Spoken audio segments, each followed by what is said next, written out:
আৰু চিলাৰায়ৰ তেজ আছে গতিকে অসমীয়াই পুনৰ এবাৰ মোগলক পৰাস্ত কৰিব প্ৰতি তাৰুলৈ ভয় নকৰে অসমীয়া জাতিয়ে কাৰু ৰঙা চকুলৈ ভয় নকৰে অসমীয়া জাতি স্বাভিমানী জাতি বুলি উল্লেখ কৰিছে আৰু অসমৰ যি ভূমি অবৈধ বেদখলকাৰীয়ে দখল কৰি আছে তাৰ প্ৰতি টুকুৰা ভূমি ঘূৰাই অনা হ'ব বুলি উল্লেখ কৰিছে ৰাজ্যৰ মুখ্যমন্ত্ৰী ডক্টৰ হিমন্ত বিশ্ব শৰ্মাই কেহতীয়াকৈ ৰাজ্যত যি উচ্ছেদ চলি আছে তাৰ বিৰুদ্ধে ৰাজ্যৰ সমান্তৰালকৈ ৰাজধানী দিল্লীত প্ৰতিবাদ সাব্যস্ত কৰিছে একাংশ প্ৰতিবাদকাৰীয়ে চৰকাৰক হুংকাৰ জনাই যুঁজ এখন হ'ব বুলি উল্লেখ কৰিছে কিন্তু তাৰ বিপৰীতে মুখ্যমন্ত্ৰী ডক্টৰ হিমন্ত বিশ্ব শৰ্মাই স্পষ্টকৈ উল্লেখ কৰিছে যে প্ৰতি টুকুৰা ৰাজ্যৰ প্ৰতি টুকুৰা মাটি বা ৰাজ্যৰ যি অবৈধ বেদখলকাৰীয়ে দখল কৰি আছে সেয়া আমি ঘূৰাই আনিম ইয়াত কোনো বাধা দিব নোৱাৰে অসমীয়া জাতি অসমীয়াৰ স্বাভিমান আছে আৰু অসমীয়াৰ গাত লাচিত চিলাৰায়ৰ তেজ আছে যাৰ বাবে পুনৰবাৰ লাচিতৰ পিছত পুনৰবাৰ অসমীয়া জাতিয়ে মোগলক পৰাস্ত কৰিব বুলি উল্লেখ কৰিছে শেহতীয়াকৈ ৰাজ্যৰ যি উচ্ছেদ চলি আছে তাৰ বিৰুদ্ধে সকলোৱে প্ৰতিবাদ সাব্যস্ত কৰিছিল একাংশ প্ৰতিবাদকাৰীয়ে চৰকাৰক হুংকাৰ প্ৰদান কৰি জংগী আন্দোলন ঘোষণা কৰিছিল কিন্তু তাৰ বিপৰীতে ৰাজ্যৰ মুখ্যমন্ত্ৰী ডক্টৰ হিমন্ত বিশ্ব শৰ্মাই উল্লেখ কৰিছে যে আমাক এই কামৰ পৰা কোনেও বাধা দিব নোৱাৰে হিমন্ত বিশ্ব শৰ্মা মনে মনে নাথাকে চৰকাৰ মনে মনে নাথাকে অসমীয়া জাতিৰ যি স্বাভিমান অসমীয়া জাতি ৰক্ষাৰ কাৰণে যি যুঁজ সেই যুঁজ অসমীয়াৰ প্ৰতিজন লোকে কৰি যাব আৰু আমি তাক সমৰ্থন কৰিম অসমৰ যি ভূমি একাংশ অবৈধ বেদখলকাৰীয়ে দখল কৰি আছে সেয়া ভূমি আমি প্ৰতি টুকুৰা ভূমি অসমীয়াক ঘূৰাই দিম এয়া অসমীয়া জাতিৰ যুঁজ অসমীয়া জাতিৰ জীয়াই থকাৰ যুঁজ যদিহে আজি আমি মনে মনে থাকোঁ তেন্তে 20 বছৰ ভিতৰত অসমীয়া জাতি নাইকিয়া হৈ যাব অসমতে অসমীয়া সংখ্যালঘু হ'ব ধুবুৰী গোৱালপাৰা প্ৰায়বিলাক এলেকাত ইতিমধ্যে অসমীয়া সংখ্যালঘু হৈছে বা হিন্দু সংখ্যালঘু হৈছে আৰু তাৰ পৰা আমি এয়া সচেতন হ'ব লাগিব আৰু আমি এতিয়াই সজাগ হ'ব লাগিব আৰু পুনৰবাৰ কৈছে যে লাচিতৰ পিছত আকৌ এবাৰ মোগলক পৰাস্ত কৰিব অসমীয়া জাতিয়ে স্পষ্টকৈ ঘোষণা কৰিছে মুখ্যমন্ত্ৰী ডক্টৰ হিমন্ত বিশ্ব শৰ্মাই আৰু এই যি উচ্ছেদ চলি আছে সেয়া কোনো মতে বন্ধ নহয় নামনিৰ পিছত এইবাৰ উজনিত চলিব আৰু শেহতীয়াকৈ গোলাঘাটৰ উৰিয়ামঘাটত গৈ মুখ্যমন্ত্ৰীয়ে উচ্ছেদ চলাব বুলি উল্লেখ কৰিছে উৰিয়ামঘাটৰ যি 11,000 বিঘা ভূমি আছে তাত গৈ মুখ্যমন্ত্ৰীয়ে উচ্ছেদ চলাব আৰু পোনপটীয়াকৈ উল্লেখ কৰিছে যে কাৰো ৰঙা চকুলৈ অসমীয়া জাতিয়ে ভয় নকৰে আৰু শেহতীয়াকৈ ৰাজ্যত যি উচ্ছেদ চলি আছে তাৰ বিৰুদ্ধে সকলোৱে প্ৰতিবাদ কৰিছে চৰকাৰক সমৰ্থন জনোৱাৰ বিপৰীতে একাংশ লোকে প্ৰতিবাদ সাব্যস্ত কৰিছে তাৰ বিপৰীতে গৰুখুটিত উপস্থিত হৈ ৰাজ্যৰ মুখ্যমন্ত্ৰী ডক্টৰ হিমন্ত বিশ্ব শৰ্মাই স্পষ্টকৈ ঘোষণা কৰিছে যে লাচিতৰ পিছত আকৌ এবাৰ মোগলক আমি পৰাস্ত কৰিম আমাক ইয়াত কোনো বাধা দিব নোৱাৰে অসমীয়া জাতিৰ স্বাভিমান ৰক্ষাৰ বাবে অসমীয়া জাতি জীয়াই থকাৰ বাবে আমি যুঁজিব লাগিব আৰু আমি কাৰো ৰঙা চকুলৈ ভয় নকৰোঁ হিমন্ত বিশ্ব শৰ্মাই কেতিয়াও আত্মসমৰ্পণ নকৰে আৰু এই ঘোষণা কৰিছে মুখ্যমন্ত্ৰী ডক্টৰ হিমন্ত বিশ্ব শৰ্মাই লাচিতৰ পিছত আকৌ এবাৰ মোগলক পৰাস্ত কৰিব অসমীয়া জাতিয়ে হিমন্ত বিশ্ব শৰ্মাৰ মন্তব্য আছে পোনপ্ৰথমে মন্তব্য দেখুৱাই লোৱাৰ চেষ্টা কৰিছোঁ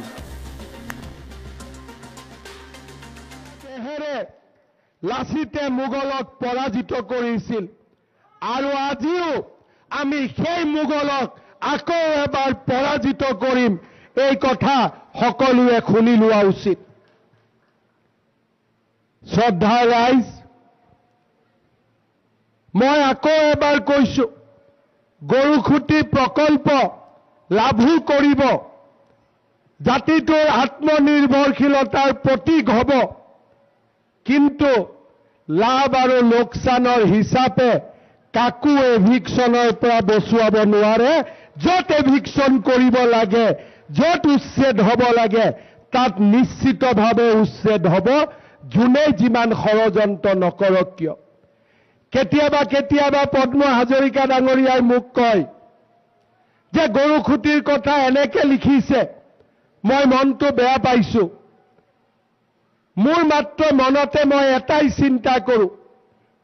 যে কোনোবাই লিখাৰ কাৰণে কোনোবা কোৱাৰ কাৰণে কোনোবাই দুটা নিউজ কৰাৰ কাৰণে যদি হিমন্ত বিশ্ব শৰ্মা পদ্ম হাজৰিকা থমকি ৰয় তেতিয়াহ'লে আমি কেতিয়াও নেতা হ'ব নোৱাৰোঁ, কেতিয়াও আমি জাতিটোৰ নেতৃত্ব ল'ব নোৱাৰোঁ। আমাৰ কাম চকু দি নেদেখাকৈ থকা, কাণেদি নুশুনাকৈ থকা, সংকল্প এটাই, অসমীয়া জাতিৰ প্ৰতি টুকুৰা ভূমি আমি বেদখলৰ পৰা উচ্ছেদ কৰিম, জাতিটোক আত্মনিৰ্ভৰ কৰিম আৰু এই জাতিটোক আমি ভাৰতৰ 5খন সৰ্বশ্ৰেষ্ঠ ৰাজ্যৰ ভিতৰত এখন কৰি আমি নিৰ্মাণ কৰিম। নৰিয়া দেহেৰে লাচিতে মোগলক পৰাজিত কৰিছিল আৰু আজিও আমি সেই মোগলক আকৌ এবাৰ পৰাজিত কৰিম, এই কথা সকলোৱে শুনি লোৱা উচিত। শ্ৰদ্ধাৰ ৰাইজ, মই আকৌ এবাৰ কৈছো, গৰুখুটি প্ৰকল্প লাভো কৰিব, জাতিটোৰ আত্মনিৰ্ভৰশীলতাৰ প্ৰতীক হ'ব, কিন্তু লাভ আৰু লোকচানৰ হিচাপে কাকো এভিকশ্যনৰ পৰা বচুৱাব নোৱাৰে। য'ত এভিকশ্যন কৰিব লাগে, য'ত উচ্ছেদ হ'ব লাগে, তাত নিশ্চিতভাৱে উচ্ছেদ হ'ব, যোনে যিমান ষড়যন্ত্ৰ নকৰক কিয়। কেতিয়াবা কেতিয়াবা পদ্ম হাজৰিকা ডাঙৰীয়াই মোক কয় যে গৰুখুটিৰ কথা এনেকে লিখিছে, মই মনটো বেয়া পাইছো। মোৰ মাত্ৰ মনতে মই এটাই চিন্তা কৰোঁ যে কোনোবাই লিখাৰ কাৰণে, কোনোবা কোৱাৰ কাৰণে, কোনোবাই দুটা নিউজ কৰাৰ কাৰণে যদি হিমন্ত বিশ্ব শৰ্মা, পদ্ম হাজৰিকা থমকি ৰয়, তেতিয়াহ'লে আমি কেতিয়াও নেতা হ'ব নোৱাৰোঁ, কেতিয়াও আমি জাতিটোৰ নেতৃত্ব ল'ব নোৱাৰোঁ। আমাৰ কাম চকু দি নেদেখাকৈ থকা, কাণেদি নুশুনাকৈ থকা, সংকল্প এটাই, অসমীয়া জাতিৰ প্ৰতি টুকুৰা ভূমি আমি বেদখলৰ পৰা উচ্ছেদ কৰিম, জাতিটোক আত্মনিৰ্ভৰ কৰিম আৰু এই জাতিটোক আমি ভাৰতৰ 5খন সৰ্বশ্ৰেষ্ঠ ৰাজ্যৰ ভিতৰত এখন কৰি আমি নিৰ্মাণ কৰিম। নৰিয়া দেহেৰে লাচিতে মোগলক পৰাজিত কৰিছিল আৰু আজিও আমি সেই মোগলক আকৌ এবাৰ পৰাজিত কৰিম, এই কথা সকলোৱে শুনি লোৱা উচিত। শ্ৰদ্ধাৰ ৰাইজ, মই আকৌ এবাৰ কৈছো,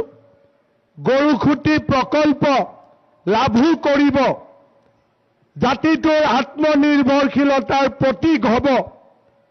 কিন্তু লাভ আৰু লোকচানৰ হিচাপে কাকো এভিকশ্যনৰ পৰা বচুৱাব নোৱাৰে। য'ত এভিকশ্যন কৰিব লাগে, য'ত উচ্ছেদ হ'ব লাগে, তাত নিশ্চিতভাৱে উচ্ছেদ হ'ব, যোনে যিমান ষড়যন্ত্ৰ নকৰক কিয়। কেতিয়াবা কেতিয়াবা পদ্ম হাজৰিকা ডাঙৰীয়াই মোক কয় যে গৰুখুটিৰ কথা এনেকে লিখিছে, মই মনটো বেয়া পাইছো। মোৰ মাত্ৰ মনতে মই এটাই চিন্তা কৰোঁ যে কোনোবাই লিখাৰ কাৰণে, কোনোবা কোৱাৰ কাৰণে, কোনোবাই দুটা নিউজ কৰাৰ কাৰণে যদি হিমন্ত বিশ্ব শৰ্মা, পদ্ম হাজৰিকা থমকি ৰয়, তেতিয়াহ'লে আমি কেতিয়াও নেতা হ'ব নোৱাৰোঁ, কেতিয়াও আমি জাতিটোৰ নেতৃত্ব ল'ব নোৱাৰোঁ। আমাৰ কাম চকু দি নেদেখাকৈ থকা, কাণেদি নুশুনাকৈ থকা, সংকল্প এটাই, অসমীয়া জাতিৰ প্ৰতি টুকুৰা ভূমি আমি বেদখলৰ পৰা উচ্ছেদ কৰিম, জাতিটোক আত্মনিৰ্ভৰ কৰিম আৰু এই জাতিটোক আমি ভাৰতৰ 5খন সৰ্বশ্ৰেষ্ঠ ৰাজ্যৰ ভিতৰত এখন কৰি আমি নিৰ্মাণ কৰিম। নৰিয়া দেহেৰে লাচিতে মোগলক পৰাজিত কৰিছিল আৰু আজিও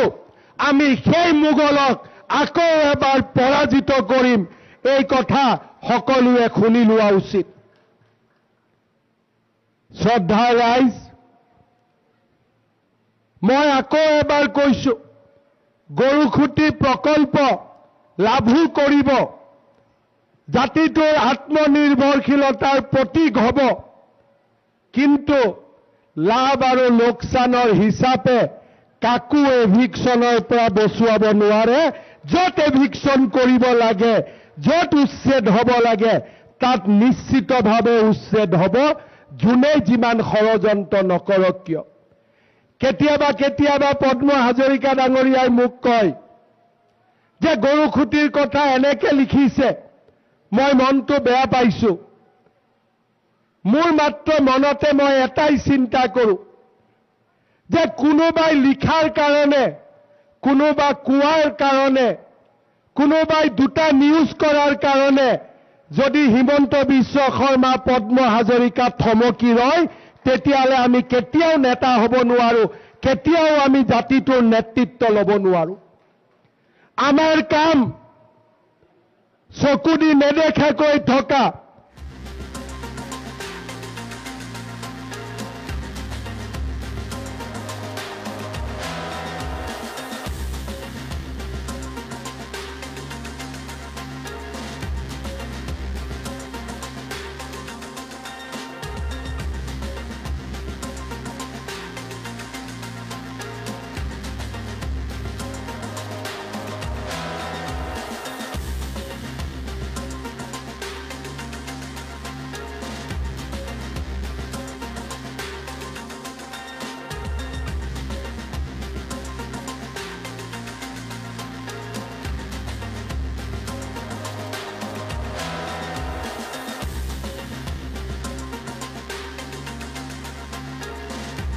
টুকুৰা অসমৰ ভূমি বেদখলকাৰীৰ পৰা মুক্ত কৰা হ'ব, স্পষ্টকৈ ঘোষণা কৰিছে। আৰু এই ভূমি ঘূৰাই অনাত আমাক কোনেও বাধা দিব নোৱাৰে।